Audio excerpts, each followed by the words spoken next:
hapon. Magandang hapon mga kapanalig. Welcome sa programang Usapang KKK, Kalusugan, Kagalingan at Kagandahan. Ako po si Ivy at kasama natin si Dr. Irene Lim. Para po sa inyong mga katanungan, maaari po kayong mag-text sa 0922-875-2899, 0925-896-1689 at 0917-810-6169. Para po sa may mga YouTube at Facebook, pwede nyo po hanapin si Doc. Type nyo lang po ang Dr. Irene Lim. Gandang hapon, Doc. Magandang hapon po muli sa inyong lahat at welcome po sa ating talakayan sa Usapang KKK. Ang inyo pong lingkod, si Dr. Irene Lim, ang magbibigay na naman po sa inyo ng panibagong kaalaman. And always remember that knowledge is power. Ligtas ang may kaalaman. And when you lose your health, you will lose everything. And paki-like, share, and subscribe po. I-type nyo lamang ang Dr. Irene Lim both sa YouTube and sa Facebook. Yung mga na-miss out nyo hong episode, pwede nyo pong i-search uli dyan. So, para ho inyong muling mapanood at mapakinggan. And para ho sa ating good news and maagang pamasko, tayo po ay naka-promo for free check-up. So, wala hong bayad ang consultation. So, wala nung dahilan na kayo ay hindi makapagpa-check up dahilan sa walang budget.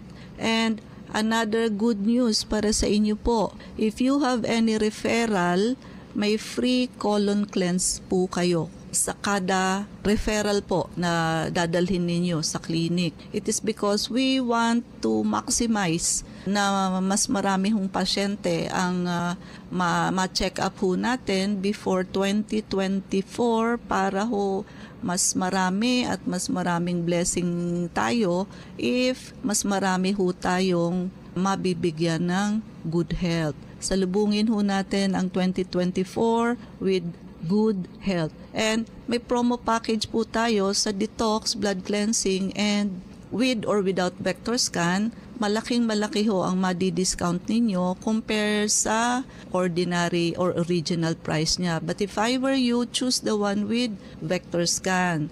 Ang vector scan ho catches the body before pa ho kayo magkaroon ng simptomas at before pa kayo mag-positive sa mga laboratory test. And yung mga may lahi ho ng cancer, so makikita ho natin sa vector scan ang tatlong root cause ng cancer. So alam po natin na kandidato for cancer ang pasyente. So magagawan pa ho natin ng remedyo bago kayo or para hindi na kayo magka-cancer. Yung may mga lahi ho ng high blood, stroke, heart attack, makikita na ho natin ahead kung barado ho ang circulation ninyo.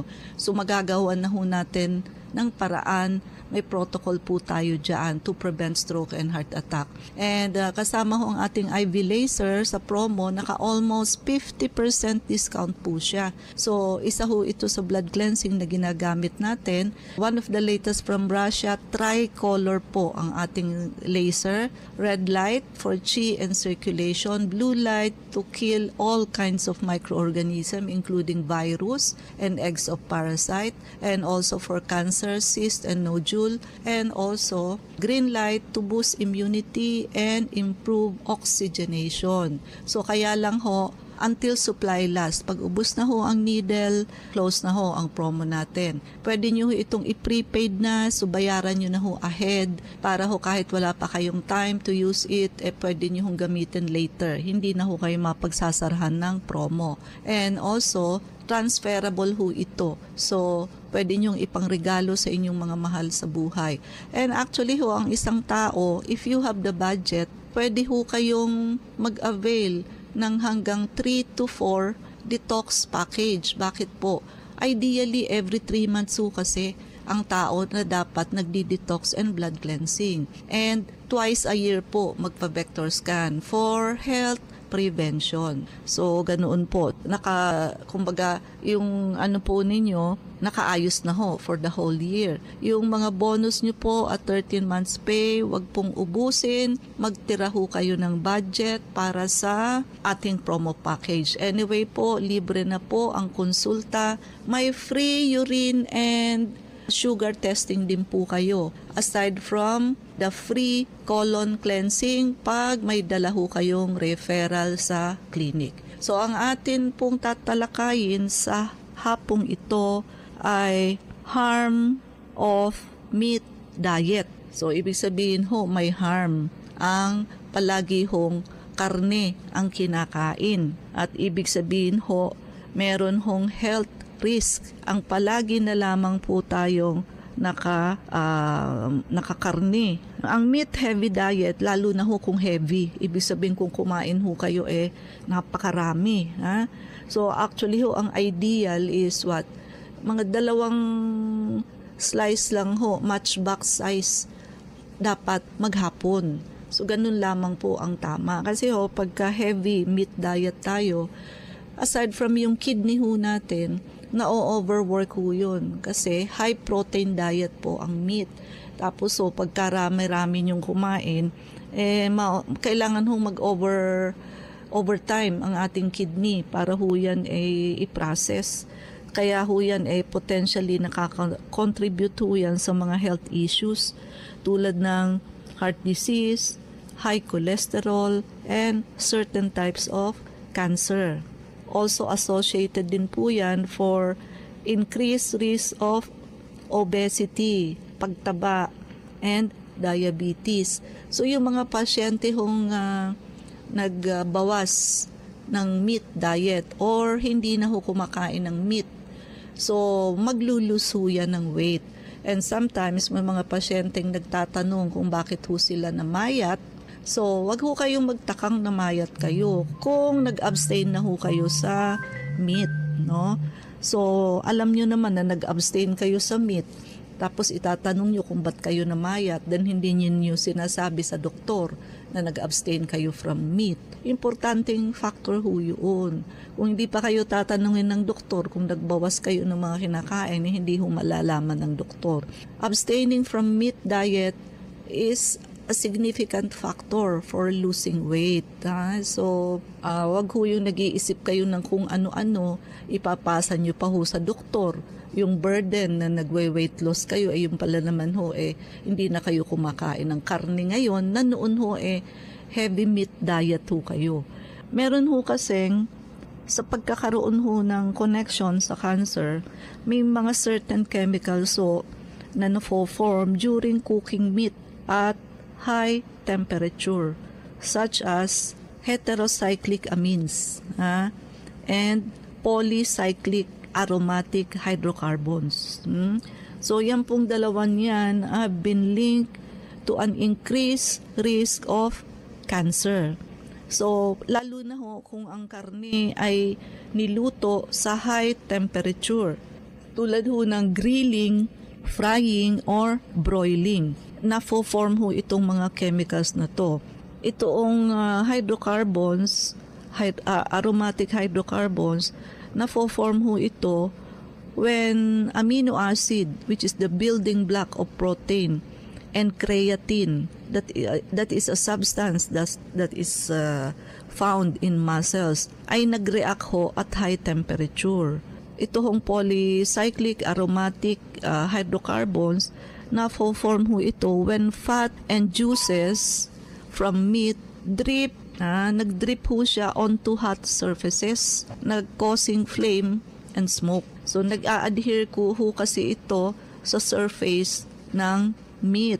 Kaya ho ang diet that is rich in these chemicals over time may contribute to an increased risk of cancer, particularly colorectal, so colon cancer po, breast cancer, prostate cancer, and pancreatic cancer. Yan po ang mga cancer na apektado ho ng pagkain ng sobrang dami ng meat. However, it is important to note na ang overall risk depends on various factors, including yung frequency ho, kung gaano kayo kadalas kumakain, at intensity ng exposure, and gaano karami. Madalas na marami pa ho, talaga hong high risk kayo for cancer. And yung cooking methods so involve ang lower temperature, mas okay ho yun. Like stewing, or steaming, nakakatulong ho ito magbawas o mag-reduce ng formation nitong mga potentially harmful compounds. Now, how about chicken and beef? So, meron din ba nitong amines and aromatic hydrocarbons na to when it is cooked in high temperature? Grilling, frying, broiling, or any method that involves high temperature and direct exposure to flame or hot surfaces can lead still to the formation of these amines and aromatic hydrocarbons. Kasama ho ang chicken and beef, hindi lamang ho pork. Mas maganda ho kung kakain ng meat at yun nga ho, yung mga low temperature lang ho, tulad ng stewing, boiling, or steaming. Ayan, mas lesser ho ang release ng cancer-producing compounds. Ang overall impact ho sa health depends sa cooking method, frequency ng consumption, and of course kasama ho doon yung lifestyle ng pasyente, no? So, gaano ho ba dapat ang ideal na pagkain lamang ho ng meat? Dapat ho twice a week lamang.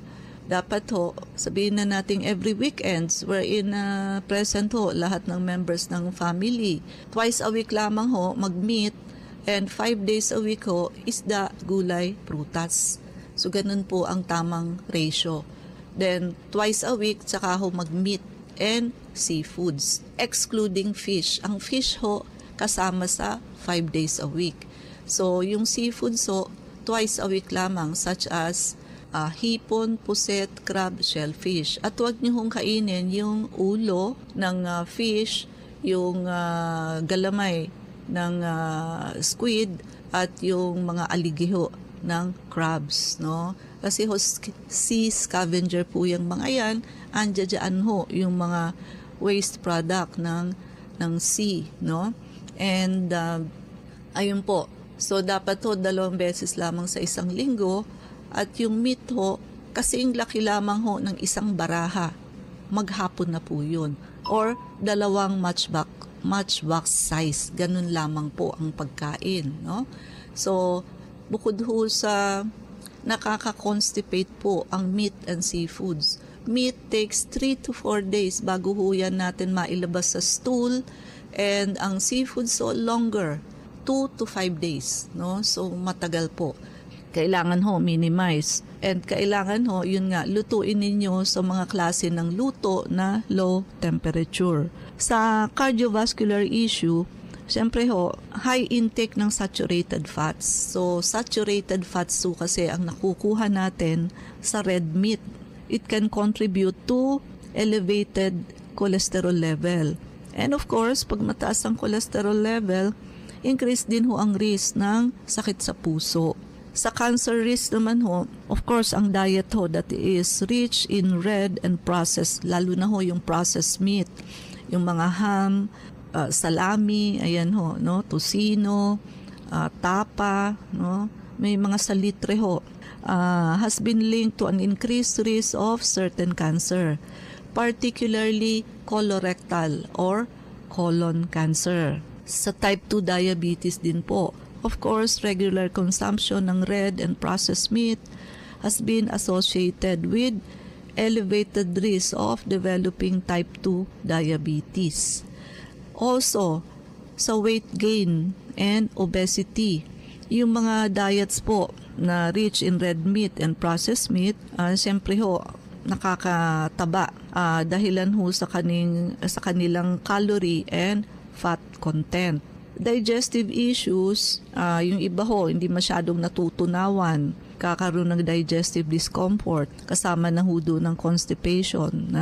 It is important na kailangan ho, moderate lang ang consumption, yun nga ho, twice a week, and kailangan ho, mas maganda, lean meat. Tanggalin nyo na ho yung taba bago pa ho lutuin, and mas maganda ho kung unprocessed yung meat. Kailangan ho, kasama siya sa balanced diet.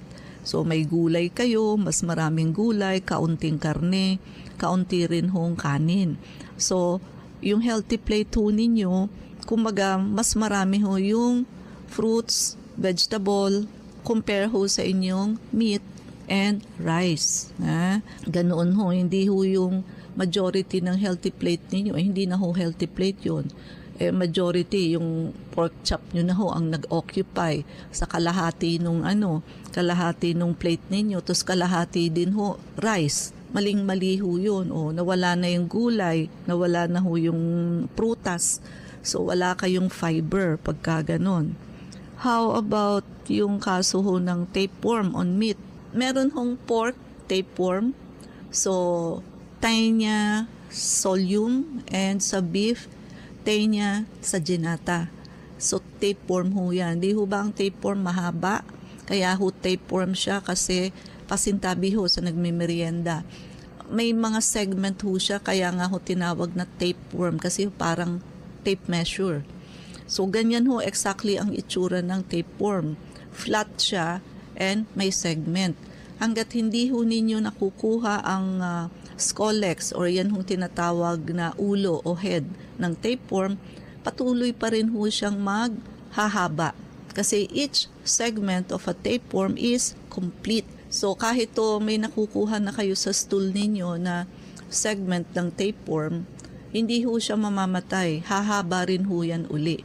And isa ho yan sa pinakamaingay sa tiyan natin during full moon. Pagka ho bilog ang buwan, pagkatapos doon ho maingay ang inyong tiyan, sigurado ho 100% may parasite kayo, especially tapeworm. Kasi ho matunog siya kasi mahaba siya. Unlike ibang klase ng worm, hindi ho gaanong maingay kasi maikli lamang or maliit lamang, no? Nakukuha ho itong beef tapeworm and pork tapeworm kapag ho mahilig kayong kumain ng medyo hilaw. Tulad ho sa steak, yung mga may gusto ng medium and medium rare, hindi ho pwede. So, yung iba ayaw ng well done, dapat ho well done kasi makunat na raw pag sobrang luto. Safe naman ho kayo. Mas gusto nyo ba yung masarap, medium at medium rare, yung mamula-mula pa, tapos naman ho yung eggs ng tapeworm nakain ninyo. Ang ordinary layman na wala ho sa medical field, hindi nyo po alam yan. But yun ho ang danger ng mga hilaw-hilaw. Ang eggs ng parasite ho, hindi nyo ho yan makikita with the naked eye. Sa microscope nyo lamang ho yan makikita. Minsan ho, ayun, pagka medyo hilaw ho, siyempre ho, hindi namamatay yung eggs ng parasite. And also, ang fish po, kaya yung mga nagsusushi, sashimi, no? Meron din hong fish tapeworm. Dipilobotrium latum. So, yan ho ang parasite or tapeworm sa fish. Kaya ho, wag tayo sa mga hilaw, no? Hilaw din ho, vegetable salad. So, yung mga mahilig ho sa lettuce, hilaw ho yan. Ayan, no? Pwede hong makakuha ng parasite. So, kayo na lang ho ang gumawa ng sarili nyong vegetable salad and kailangan ho may ozonizer machine kayo because ozonizer machine can kill eggs of parasite and other all kinds of germs.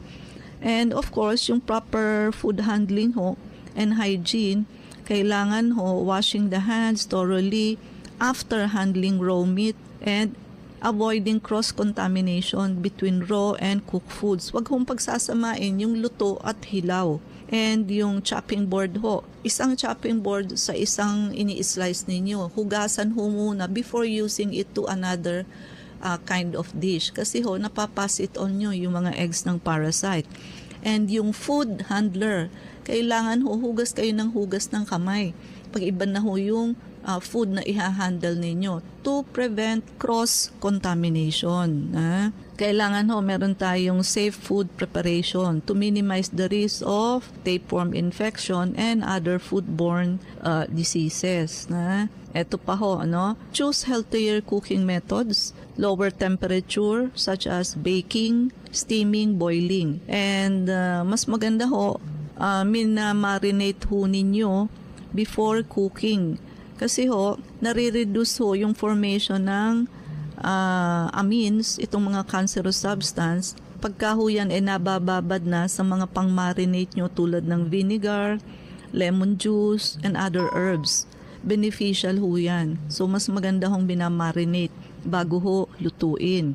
So, nape-prevent ho ang formation nitong mga cancerous chemical substance. And for food selection, of course, mas okay ho ang mga lean cuts. Yun nga ho sabi natin, kasi ho, yung saturated fats matatanggal na nakaka-contribute sa cardiovascular issues. At ilimit ho ang pagkain ng processed meats, no? Such as yung mga sausages, hot dogs, na associated ho with certain risk of cancer. Siyempre ho, mas maganda properly hydrated ang tao and kailangan ho ang regular check-up. But of course, talaga hong ang meat lover, talaga hong high risk yan for constipation leading to colon cancer. Ivy? Para dun po sa mga nais magtanong, mag-text po kayo sa 0922-875-2899. Welcome po muli sa Usapang KKK. Ako po si Ivy at kasama pa rin natin si Dr. Irene Lim. Dok, tanong ni 7136. Doktora, saan po ba nagpupunta ang LDL at bakit naiiwan sa lining ng arteries at bakit hindi kusang bumabalik sa atay? Okay, so magandang katanungan. Grabe yun Oo. So nakikinig talaga siya sa atin. Listener natin siya talaga, no? Isa kasi yan sa pinaliwanag ko dati about cholesterol. Now, yun ho, pagka excessive ho ang level ng ating cholesterol, yan ho yung nangyayaring naiiwan siya sa lining ng ating arteries at hindi ho nakakabalik sa ating liver. Yung excess po. So kung wala ho tayong excess level ng cholesterol at nasa normal limit ho tayo, wala ho maiiwan na bad cholesterol sa lining ng ating arteries. Kaya ho, sabi nga natin, kahit mataas ang bad cholesterol ninyo, basta ho mataas din ang level ng good cholesterol ninyo, si HDL ho, good cholesterol, ang magbibit-bit doon sa mga bad cholesterol na dumikit at naiwan sa lining ng ating arteries para ibalik ho siya uli at ma-metabolize sa liver natin. Okay? So it is very important ho, hindi ho mataas ang cholesterol natin dahil sigurado hong siya yung didikit para mag-form ho ng bara sa ating ugat. So wala tayong oras, mangyari po lamang na kayo magpalista kung kayo ay magpapacheck up. So Unit 1101, Clinica Medica 101, Centuria Medical Makati, Salamanca Street, Corner, Kalayaan Avenue, Makati City. Everyday ho bukas ang clinic, even Saturday and Sunday, kailangan lamang ho magpalista kayo ahead. And ang landmark ho natin is along Makati Avenue, yung corner General Luna Street. Ivy ang mga numero. Pwede po kayong tumawag sa 546-9412, 0922-875-2899. Pwede rin po kayong mag-text sa 0925-896-1689 at 0917-810-6169. Prevention is better than cure and health is the best investment. Regaluhan niyo po ang inyong sarili ng pagpapacheck up para huma-auscultate namin ang likod ninyo.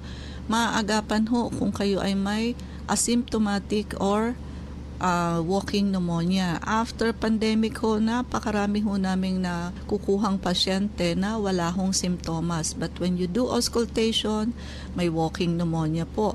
Usually ho sa mga elderly and diabetic patient. Sabayan nyo na ho ng pagpapa-vector scan, detoxification and blood cleansing program kasi yan hong dalawang procedure na yan ang mag-a-address sa root cause ng halos lahat ng sakit. Especially ho ngayon, tayo ho ay nakapromo on free check-up. Wala hong bayad ang consultation. Magpalista na ho kayo kasi ho limited lamang po ang ating slot. So una-unahan na lamang po. And another good news, so pag may referral ho kayo sa amin, free colon cleansing. Take advantage nyo rin po yan. No? Limited slot din lamang po yan. So, makipag-unahan na rin po. No? And ang atin hong promo package, detox plus blood cleansing with or without vector scan. But of course, choose the one with vector scan.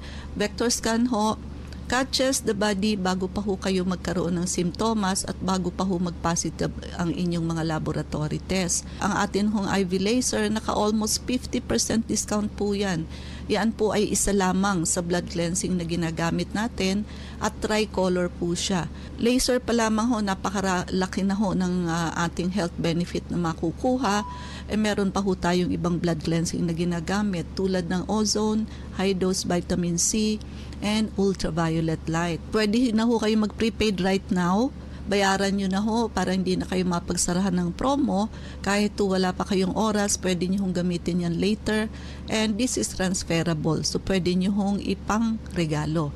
Paki-like, share, and subscribe po. I-type nyo lamang ang Dr. Irene Lim both sa YouTube and sa Facebook. Ivy? Please like us on Facebook. Ang account po natin, Klinika Medica 101. Maraming salamat mga kapanalig sa pakikinig sa amin sa hapong ito. Abangan niyo po muli kami bukas, alas 4 hanggang alas 4:30 ng hapon sa programang Usapang KKK. Kasama natin si Dr. Irene Lim. Ako po si Ivy at sumayin niyo ang katotohanan. Salamat.